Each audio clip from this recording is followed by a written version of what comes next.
नमस्कार सभी दर्शकों का स्वागत है आज की इस चर्चा में। मेरा नाम है पूर्णिमा शर्मा और मेरे साथ चंडीगढ़ से जुड़ गए हैं बेहद खास मेहमान डॉक्टर प्रमोद कुमार, जो कि institute for development communication Chandigarh से हमारे साथ जुड़े हैं। और आज हम बात करेंगे पंजाब लोकसभा चुनावों पर।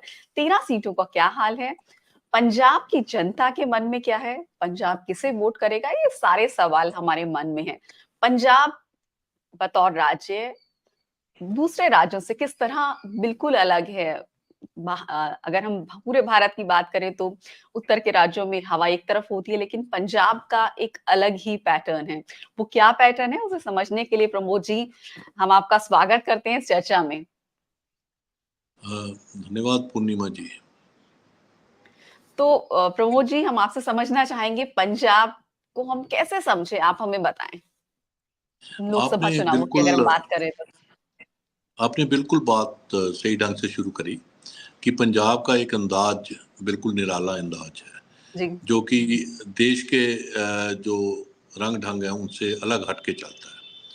और मैं इसलिए कह रहा हूँ कि पंजाब में अगर आप देखें, जब आम आदमी पार्टी 2014 में जब पार्लियामेंट का इलेक्शन लड़ती है, सारे देश में 400 से ज़्यादा सीटें पे लड़ती हैं जी और कहीं नहीं जीतती, सिर्फ पंजाब में 4 सीट जीतती हैं। तो हम तो निराला है पंजाब का, और वहाँ भी इनको वोट शेयर 20% मिलता है। पर उसके बाद जी 2019 में जब इलेक्शन लड़ती हैं आम आदमी पार्टी, तो सिर्फ एक सीट मिलती है, वोट शेयर 7% रह जाता है। और उसके बाद 2022 में 3 साल बाद जब असेंबली का इलेक्शन लड़ती हैं, तो 92 सीट मिलती है 117 में से, और वोट शेयर 40% पहुंच जाता है। तो अब आप ये देखिए कि ये बिल्कुल जी जो पंजाब बिल्कुल अलग हटके। और दूसरा, जब सारे देश में इंडिया ब्लॉक बन गया या एनडीए का ब्लॉक बन गया, जो कि जी पंजाब हिस्टोरिकली अलायंसेस करता है, पर इस बार जब सारे देश ने अलायंस करी, पंजाब ने बिल्कुल नहीं करी। तो अब पांच 5 कॉर्नर कंटेस्ट पंजाब में हो रहा है। अकाली अलग लड़ रहे हैं, बीजेपी अलग लड़ रही है, आम आदमी पार्टी अलग लड़ रही है, और कांग्रेस और बीएसपी भी अलग अलग लड़ रहे हैं। तो हम तो बिल्कुल अलग हट के चलते हैं, और इसलिए पंजाब में अब इस समय 5 कॉर्नर कंटेस्ट है, कोई किसी ब्लॉक का हिस्सा नहीं है। और आगे ले लीजिए, सारे देश का जो नैरेटिव है वो बिल्कुल अलग नैरेटिव है, और पंजाब का अलग नैरेटिव है। देश में बात हो रही है राम जन्मभूमि निर्माण की, आर्टिकल 370 की, और जी कई जो अलग अलग विकास की बातें हुई हैं, जिसमें जो प्रॉमिस किए थे पूरे करे हैं। पर पंजाब में नैरेटिव जो है बिल्कुल अलग है। पंजाब का नैरेटिव ये है कि फार्मर्स की जो ग्रीवेंसीज हैं वो पूरी नहीं हुई, उनको लीगल कवर जो मिलना था एमएसपी पे वो नहीं मिला, उनकी इनकम डबल होनी थी फार्मर्स की, वो नहीं हुई। और उसके साथ साथ रिवर वाटर्स का डिस्प्यूट वैसे ही चल रहा है, चंडीगढ़ पंजाब को नहीं मिला। और साथ में ड्रग की प्रॉब्लम है, यूथ की प्रोडक्टिविटी की प्रॉब्लम है, यूथ का बाहर जाने का प्रॉब्लम है। तो पंजाब बिल्कुल अलग तरह से एक अलग नैरेटिव लेके चल रहा है। तो ये जी नैरेटिव जो है नेशनल नैरेटिव से कन्वर्सेशन में नहीं है। जी, तो अगर हम पंजाब की बात कर रहे हैं कि बिल्कुल इसमें अलग ही एक नैरेटिव, एक अलग ही पैटर्न होता है वोटर्स का, और हर बार वो हमें चौंकाते हैं, हैरान करते हैं पंजाब के वोटर्स। तो अब की बात जिस तरह देख रहे हैं कि कोई अलायंस नहीं है, कोई गठबंधन नहीं है, फोर कॉर्नर्ड है, और बिल्कुल मुद्दे ठीक है। जिस तरह जी, हम्म। एक तरफ कांग्रेस, आम आदमी party, Akali Dal, BJP. BJP का कोई रीजनल एजेंडा नहीं है पंजाब में? देखिए, बीजेपी का बिल्कुल रीजनल एजेंडा नहीं है। और जी और इस बार तो बीजेपी का एक अलग ही ढंग है कि इन्होंने हम्म, बीजेपी जो है बिल्कुल आउटसोर्स कर दी टू द फॉर्मर कांग्रेसमैन। अब पंजाब में बीजेपी अपने आप में, इसमें सारे कांग्रेस के हम्म, लीडर हैं, जो जी पुराने फॉर्मर कांग्रेसमैन, कैप्टन हम्म, अमरिंदर सिंह वहाँ है, सुनील जाखड़ वहाँ है, राणा गुरमीत सोढी वहाँ है। आप किसी जी कांग्रेसमैन का नाम ले तो वो बीजेपी में है। हम्म, और साथ में बीजेपी में एक जो इस बार रीजनल एजेंडा बीजेपी का बिल्कुल नहीं बना, पर सिर्फ एक बात पे एम्फोसिस है कि जो प्रधानमंत्री कह रहे हैं कि हमने जो एक सिख कौम है उसके लिए काफी काम करे हैं। जी और वो काम भी गिनाते हैं, करतारपुर कॉरिडोर खुलवाया जो काफी सालों से नहीं खुला था। तो इस तरह जी की जो एक बीजेपी की अपनी जो रणनीति है वो इस तरह से हो रही है। तो पर दूसरी तरफ जो अब देखें, जब पिछले इलेक्शन में बाइनरी बनी थी 2022 में, आम आदमी जी। पार्टी ने कहा था कि हम चेंज के लिए हैं और बाकी रवायती पार्टियां हैं वो करप्ट हैं, लूटर हैं। उन्होंने सत्यानाश कर दिया पंजाब का। और इस बार जो बाइनरी बनी है पंजाब में, रीजनल पार्टी एक तरफ और नेशनल पार्टी दूसरी तरफ, अकाली दल रीजनल पार्टी और बाकी दूसरी तरफ नेशनल पार्टी, जैसे बीजेपी हो गई, कांग्रेस हो गई, आम आदमी पार्टी हो गई। तो ये बाइनरी डेवलप हुई है। और इसके साथ साथ जिसको मैं ये कहूँ कि एक थोड़ा सा सोचने के लिए एक जो ट्रेंड अमर्ज हो रहा है कि जो फ्रिंज रेडिकल्स हैं वो भी पंजाब में इस समय 3 कॉन्स्टिट्यूएंसीज में इलेक्शन लड़ रहे हैं और उनको रिस्पॉन्स भी अच्छा मिल रहा है। काफ़ी लोग उनके साथ जुड़ रहे हैं क्योंकि पंजाब हमेशा, जिसको मैं कहता हूँ कि चर्निंग में रहता है। तो इसमें एक सेक्शन को ये लग रहा है कि भी जो ये जैसे अमृतपाल हैं या जो बेअंत सिंह जी, जिन्होंने बेअंत सिंह जो थे जिन्होंने इंदिरा गांधी जी का असैसिनेशन करा था, उनका बेटा है। दूसरी तरफ सिमरनजीत सिंह मान है। और ये तीनों अपनी अपनी कॉन्स्टिट्यूएंसीज में इनको अच्छा रिस्पॉन्स मिल रहा है। और ये एक विषय है, चिंता का विषय भी हो सकता है कि जो फ्रिंज रेडिकल्स हैं वो मोबिलाइज भी हो रहे हैं। और इसमें जो सबसे बड़ी बात सामने उभर के आती है कि जब भी हमने मॉडरेट पॉलिटिक्स को कमजोर किया है, इस तरह के रेडिकल एलिमेंट इमर्ज होते हैं। अगर बीजेपी अकाली दल मिल जाते और मॉडरेट पॉलिटिक्स को आगे लेके जाते तो उससे शायद ये जो टेंडेंसीज हैं इतनी स्ट्रांग नहीं होती या अमर्ज नहीं हो पाती। तो मुझे लगता है कई बार जो राजनीति में कुछ अपनी सोच जो अलग जी। होती है तो शायद वो पंजाब के हित में ना भी हो तो पार्टीज अलग अलग लड़ती हैं। आपने फ्रिंज रेडिकल्स की बात की, प्रमोद कुमार जी, मैं आपसे ये समझना चाहूंगी कि अगर आप हमारे जो व्यूअर्स हैं उनको ये समझा पाएं, जो कि पंजाब से नहीं है, हो सकता है पूरे भारत से हमें देख रहे हो लोग, तो इसका मतलब क्या है, थोड़ा सा बैकग्राउंड देकर अगर आप हमें बता पाएं। जो फ्रिंज एलिमेंट है, जैसे मैं अमृतपाल का नाम लिया, वो जी। एक तरह से एक अपने आप को सिख धर्म का सुधार करने के लिए, रिफॉर्म करने के लिए उन्होंने एक स्ट्रगल शुरू करी थी और अपने आप को भिंडरावाला जी का सक्सेसर बताते हैं। और मुद्दे जो रेज करते हैं वो जो सिख प्रिजनर्स हैं उनको छुड़ाने के मुद्दे, इस तरह के मुद्दों को आगे लेके आते हैं जो लार्जली रिलीजियस हैं, सिख सेंट्रिक हैं। तो वो अभी एक्सट्रीम बात नहीं कर रहे पर रेडिकल हैं जो बिल्कुल एक्सट्रीम पे जाके अपनी बात को आगे रख रहे हैं।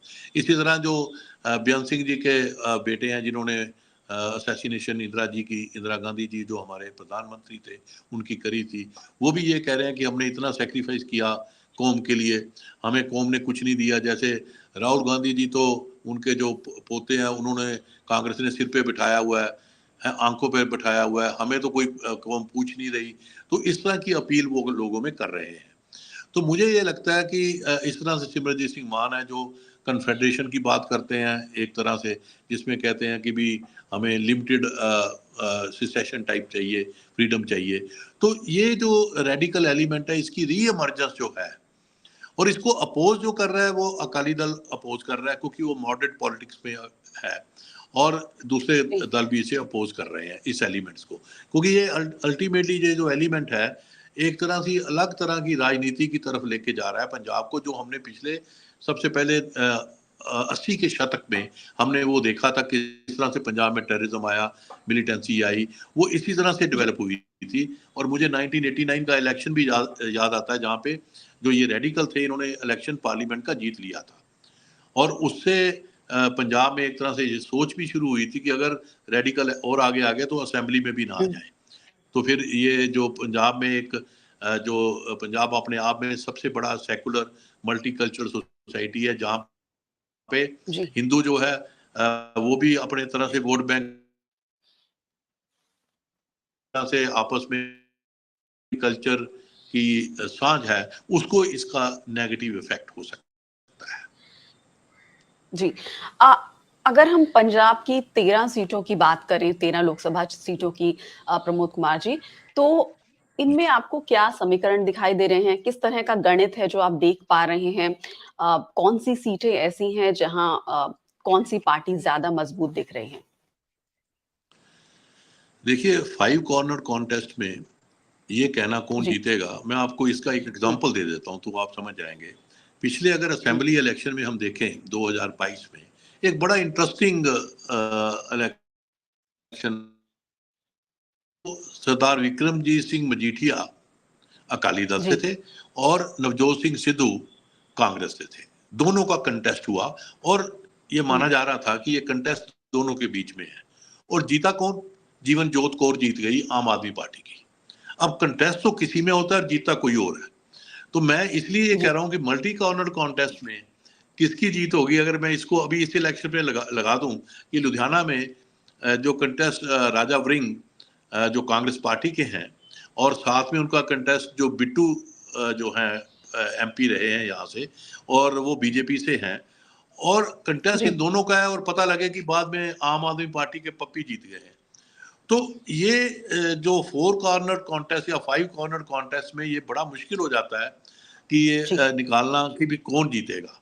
तो मुझे ये लगता है कि इस समय जो है जो कांग्रेस पार्टी है वो लगता है कि कुछ ज़्यादा जो कॉन्स्टिट्यूंसी उनमें कंटेस्ट में है। उसके साथ साथ आम आदमी पार्टी भी कुछ सीटों पे कंटेस्ट में है, अकाली दल भी सीटों पे कंटेस्ट में, और सबसे कम सीटों पे बीजेपी कंटेस्ट पे है। तो ये कंटेस्ट तो इन पार्टियों में है, पर जीतेगा जी कौन, ये बड़ा मुश्किल है 5 कॉर्नर कंटेस्ट में कहना। पर कांग्रेस को एक एडवांटेज हुआ है, आम आदमी जी पार्टी को भी हुआ है, जो अकाली बीजेपी आपस में नहीं मिले। अगर अकाली जी बीजेपी आपस में अलायंस हो जाता, क्योंकि अकाली की अगर जो कंडीशंस थी तीन जो वो कह रहे थे बीजेपी मान जाती, तो आज शायद अकाली बीजेपी दोनों मिलकर इस इलेक्शन को स्वीप कर लेते। तो जो अकालियों की जो कंडीशन थी वो क्या ऐसा लगता था कि इतनी आसान थी जिसे बीजेपी मान जाती? हाँ, जैसे दूसरी कंडीशन वो तो कंडीशन की आपने अगर तो, मैं बात कर रही हूँ, दूसरी हाँ कंडीशन फार्मर्स के मैं अलावा। बता देता हूँ। तीन कंडीशन थी कि लीगल गारंटी फॉर जो देनी है एमएसपी पे, वो तो पहले ही भारत सरकार ने प्रॉमिस करा हुआ है किसानों से कि जी हम आपको एमएसपी की लीगल गारंटी देंगे।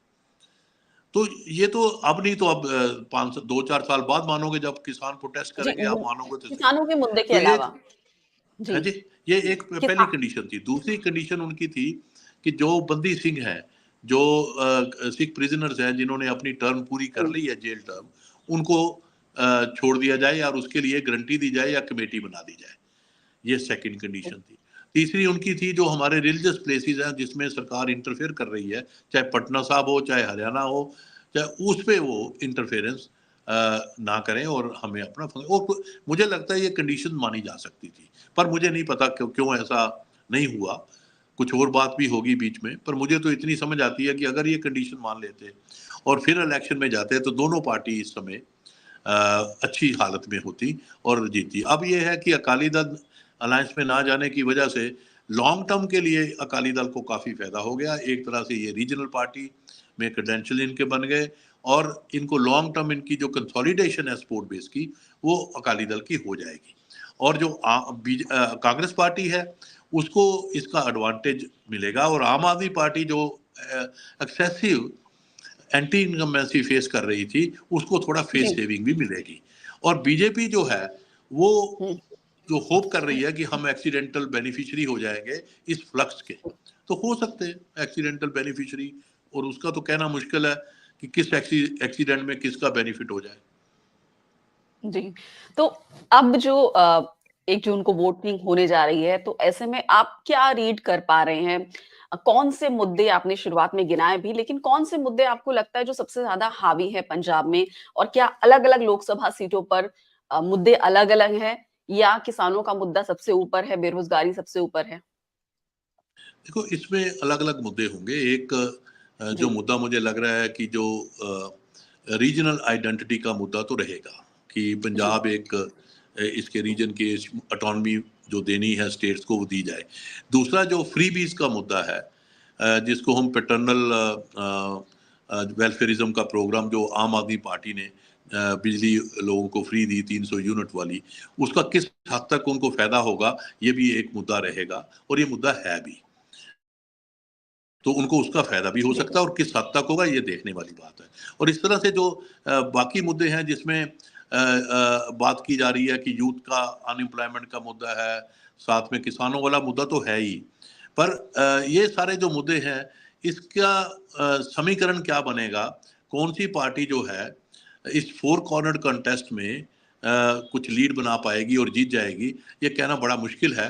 पर सिर्फ एक पॉलिटिकल एनालिसिस ही आप कर सकते हैं भी, इसमें कांग्रेस का आपके साथ ना मिलना उनको फायदा हुआ, अकाली दल का बीजेपी से ना मिलना उनको नुकसान हुआ। तो ये एक भारत की राजनीति के लिए एक इंटरेस्टिंग बात होगी कि कांग्रेस अगर आम आदमी पार्टी से नहीं मिलती तो उनको फायदा हो जाता है। तो ये शायद बात के लिए कांग्रेस को सोचना पड़ेगा कि अगर हम अकेले भी राजनीति में रहते हैं और इलेक्शन लड़ते हैं तो हमें फायदा हो जाता है। जी, और जिस तरह हम देख रहे हैं कि मतलब क्या कार्यकर्ताओं में थोड़ा कन्फ्यूजन नहीं होगा? पूरे इलेक्शन के दौरान हमने देखा कि हरियाणा में अलायंस है, चंडीगढ़ में आम आदमी पार्टी कैंपेनिंग कर रही है कांग्रेस के लिए, लेकिन दूसरी तरफ हम देख रहे हैं पंजाब में आमने-सामने है। देखिए, ये आप जो कन्फ्यूजन की बात कर रहे हैं, कन्फ्यूजन तो आम वोटर को, तो मैं तो वोटर को भी कहता हूँ, अब वोटर भी फुटलूज है, जी। हुँ, क्योंकि लीडर पार्टी हॉपर है, इधर से हॉप करता है उधर चल जाता है, वन नाइट स्टैंड रखता है कोट अनकोट। तो वो जब ये लीडर भी ऐसे हैं तो जी। जो लोग हैं वो तो कंफ्यूज है ही है।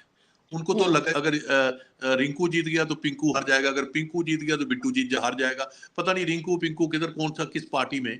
तो मुझे ये लगता है कि लोग तो पहले ही कंफ्यूज है अभी कौन सी पार्टी, कहीं उनकी बाउंड्रीज नहीं रही, पार्टी हो गई धर्मशाला। तो आप एक रात एक पार्टी में रुके, अगली रात अगली में चले जाएं। तो इलेक्शन जीतने के बाद हुँ, किस पार्टी में आप जाएंगे वोटर को शायद नहीं पता, और वो शायद उसको लगता है शायद यही एक तरीका अब राजनीति में रह गया कि जिसमें पार्टीज का भी कोई स्टैंड नहीं है, जो लीडर हैं उनका भी कोई स्टैंड नहीं, और वोटर अपना भी समझता है कि फुटलूजी है, देखेंगे जिसको वोट डालेंगे डाल देंगे। तो मुझे ये एक भारत की राजनीति के लिए, डेमोक्रेसी के लिए कुछ अच्छा ट्रेंड नहीं जी। लग रहा, और सारे देश में शायद कुछ ऐसा ही है, पर पंजाब में तो बिल्कुल मुझे ऐसा ही नजर आ रहा है कि पार्टियों की, जो पोलिटिकल पार्टी है उनकी बाउंड्री नहीं है, ना ही उनकी कोई विचारधारा की बाउंड्री है, ना आइडियोलॉजी की है, ना कोई विजन की बाउंड्री है, कोई बाउंड्री नहीं है। अब इधर से उधर चले जाएं, उधर से वापस आ जाएं, 2 दिन रहे हैं 3 दिन रहे हैं, कोई पूछता नहीं, और जाते भी हाथ डाल के जाए, आते भी हाथ डाल के आए। तो ये चल रहा है। तो मुझे ये लगता है कि अगर आप कुछ सोच रहे हैं कि इसमें से कुछ भारत की जो जमहूरियत है, डेमोक्रेसी, उसका जी। स्वास्थ्य अच्छा होके निकलेगा, मुझे तो लगता नहीं, मुझे तो कोविड स्टिकर नहीं लगता है सारा काम। अब पता नहीं कौन सी वैक्सीन बाद में आएगी तो इनको ठीक कर पाएगी, इसी उम्मीद में बैठे हैं। शायद इलेक्शन के बाद लोग सोचें, चिंतन करें और नई लीडरशिप इमर्ज हो, जो एक विचारधारा लेके आए, एक सोच लेके आए, जिससे बदलाव की राजनीति को आगे लेके जाए।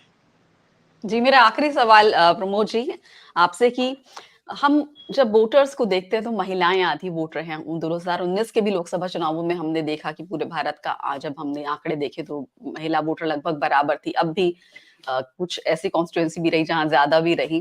तो महिला वोटर्स किस तरह से, किस पैटर्न से वोट करती हैं? यूथ किस पैटर्न से पंजाब में वोट करता है? वोटर्स क्या चाह रहे हैं अब अपने नेताओं से? अ, देखो, वोटर अपने नेताओं से यही पूछना चाह रहे हैं कि भाई कल कहाँ जाओगे। एक तो ये चाह रहे हैं कि बता के जाना, हुँ, नहीं तो ऐसे हो। मैंने तो एक कई जगह देखा कन्वेंसिंग में, जी। एक जो कैंडिडेट था, उनकी अपनी जो धर्मपत्नी थी वो पुरानी पार्टी का नाम लेके कन्वेंसिंग करे जा रही थी साथ साथ, उसको पता ही नहीं था अब हुँ, ये कांग्रेस में आ गए हैं, कि ये दूसरी पार्टी में नहीं है। तो वोटर सबसे पहले तो ये जानना चाहता है लीडर से कि भैया तुम कहाँ जाओगे कल तक, हमें बता देना, तो वही ठीक नारा लगा देंगे, उससे चल जाएगा। दूसरा, पंजाब में जो एक वोटर है वो ये चाहता है कि पंजाब में जो ये समस्याएं हैं, जो पहले हमने बात करी, उनका कोई हल निकाल पाएगा। और उसमें मुझे ये लगता है कि पार्टियां बात तो कर रही हैं, सब पार्टी, कि हम इनका हल निकालेंगे। चाहे जी, वो ड्रग की प्रॉब्लम हो, चाहे वो किसान के मुद्दा हो, चाहे वो मुद्दा इंडो पाक ट्रेड का हो, चाहे वो रिवर वाटर के डिस्ट्रीब्यूशन का हो। ये मुद्दा बिल्कुल बात हो रही है, और इसमें कांग्रेस पार्टी भी कर रही है, आप ही, और अकाली दल तो इसको पूरे जोर से इसको इन मुद्दों को आगे ला रहा है, क्योंकि उनका सबसे बड़ा क्लेम ये है इस इलेक्शन में कि हम ही एक अकेली रीजनल पार्टी है, बाकी सब नेशनल है, हम इन एजेंडों को आगे लेके जाएंगे। तो वोटर ये होप कर रहा है कि देखते हैं कि आगे ये एजेंडा ले जा पाएंगे सारी पार्टीज के, नहीं, और नहीं तो अगले 5 साल बाद फिर वापस आएंगे, तो फिर उस पर ऐसी बात करेंगे, चर्चा। पूर्णिमा जी आपके साथ कि वोटर का क्या हुआ। जी, और पंजाब के जो हिंदू वोटर्स हैं, हम्म। क्या बीजेपी की उनके बीच पैठ है? देखिए पंजाब जो है ये बड़ा अच्छा प्रश्न आपका है। पंजाब में कोई भी वोट बैंक नहीं है, किसी पार्टी का एक्सक्लूसिव प्रिजर्व नहीं है। जी, पंजाब में हिंदू जो है कोई बीजेपी का वो प्रिजर्व बिल्कुल नहीं है। और हिंदू जो अर्बन हिंदू है वो कांग्रेस पार्टी में भी है, वो बीजेपी में भी है, और उसको कोई परहेज नहीं अकाली दल को वोट डालने के लिए भी, और आम आदमी पार्टी में भी है। तो ये कोई एक्सक्लूसिव पार्टी ऐसा कुछ पंजाब में नहीं है। दूसरा, पंजाब में दलित या शेड्यूल कास्ट का भी वोट बैंक नहीं है। ये जैसे मैं एग्जांपल देता हूँ हर बार कि पंजाब में जब अरुण जेटली जी खड़े हुए अमृतसर से उस समय, तो उनको हिंदू अर्बन जो वोटर था वो सबसे कम वोट उनको पड़े 30%, और कैप्टन अमरिंदर सिंह जो उनके अगेंस्ट खड़े हुए उनको 52% अर्बन हिंदू वोट पड़े। तो पंजाबी हिंदू जो है वो किसी एक एक्सक्लूसिव पार्टी का प्रिजर्व नहीं है। इसी तरह से शेड्यूल कास्ट पंजाब में जो है वो भी सब पार्टियों में है। अगर मैं ये कहूँ कि शेड्यूल कास्ट बीजेपी में भी है, कांग्रेस में भी है, अकाली दल में भी है, और आम आदमी पार्टी में भी है, वो भी सब पार्टियों में। इसी तरह जो सिख है वो भी सब पार्टी में है। तो पंजाब मुझे लगता है इस समय सबसे ज्यादा multi cultural multi religious society है, और जो लोग हैं वो हर पार्टी में हैं, ना कि खाली किसी एक पार्टी का प्रिजर्व है। तो बीजेपी अगर ये सोच रही है कि पंजाब में हिंदू वोट की कंसोलिडेशन हो जाएगी, कंसोलिडेशन होगी एक लिमिटेड सेक्शन की, पर सारा हिंदू जी, वोट अगर बीजेपी के पीछे चला जाएगा, तो चला भी जाए, वैसे वैसे जाएगा तो नहीं, पर चला भी जाए तो वो इलेक्शन नहीं जीत सकते, क्योंकि डेमोग्राफी ऐसी है पंजाब की कि इसमें अगर अर्बन है तो रूरल भी साथ में है, उसमें दलित शेड्यूल कास्ट भाईचारा भी है, तो सबको साथ लेके ही इलेक्शन जीता जा सकता है। अकेले इलेक्शन पंजाब में नहीं जीता जा सकता किसी पार्टी के लिए, एक्सेप्ट अकाली दल का खडूर साहब से, और कोई कॉन्स्टिट्यूएंसी नहीं है जिसमें आप सिर्फ एक ही ग्रुप को, रिलीजियस या कास्ट को लेके आगे चलें और इलेक्शन जीत जाए। ऐसा नहीं होता पंजाब में। जी। अगर आपने जिस तरह से समझाया था हमें शुरुआत में कि वहाँ पंजाब में अलग-अलग जातियाँ हैं, अलग-अलग धर्म के लोग भी हैं। अम, उसको हम अलग डिफाइन भी करते हैं। आप आपने अपने आर्टिकल में जिस तरह बहुत अच्छे से उसको समझाया भी है। मैं चाहूँगी कि आप हम हमें यहाँ भी बताएँ। तो उसका कोई असर होता नहीं है पंजाब के वोट बैंक में, वो एक तरह से तब्दील नहीं होता है। वो सब अपने ही लिहाज से वोट करते हैं। जो वोट बैंक की राजनीति है वहाँ पर धर्म और जाति के लिहाज के हिसाब से नहीं होती है। हाँ, उसमें सिर्फ मैं इतना ही कह रहा हूँ कि किसी पार्टी का एक्सक्लूसिव प्रिजर्व नहीं है। जी। अगर शेड्यूल कास्ट जो है हुँ, अलग अलग मजहबी भी हैं वहाँ पे, हाँ। वाल्मीकि भी हैं, सब हैं, पर वो किसी एक पार्टी के पीछे नहीं है, और वो आपको अलग पांथिक। अलग पार्टियों में मिलेंगे। अच्छा, जी। जो पंथिक वाली बात आपने हुँ, कही, पंथिक वोट भी काफी श्रिंक करा है। हुँ, जैसे अकाली दल का अपना वोट शेयर 18% है सिर्फ, तो अब पंजाब में जो सिख है वो तो 55% के आसपास है, तो वोट शेयर तो सिर्फ 18% हुआ। तो हुँ। इसलिए इनका भी कोई सिख एक्सक्लूसिव प्रिजर्व नहीं रहा, वो भी अलग अलग पार्टियों में होंगे, तभी तो 18% आए। आम आदमी पार्टी जी, में भी हैं, उधर भी हैं। तो पंजाब का सबसे बड़ा ये एडवांटेज है कि यहाँ पे धर्म और रिलीजन के हिसाब से डिस्कोर्स में बात रहेगी वो, पर राजनीति भी हुँ। हो सकती है, फ्रिंज एलिमेंट भी आ सकते हैं, पर अगर आप इलेक्शन सिर्फ इस पे जीतना चाहे तो आप नहीं जीत पाएंगे, ये पॉसिबल नहीं है। बहुत-बहुत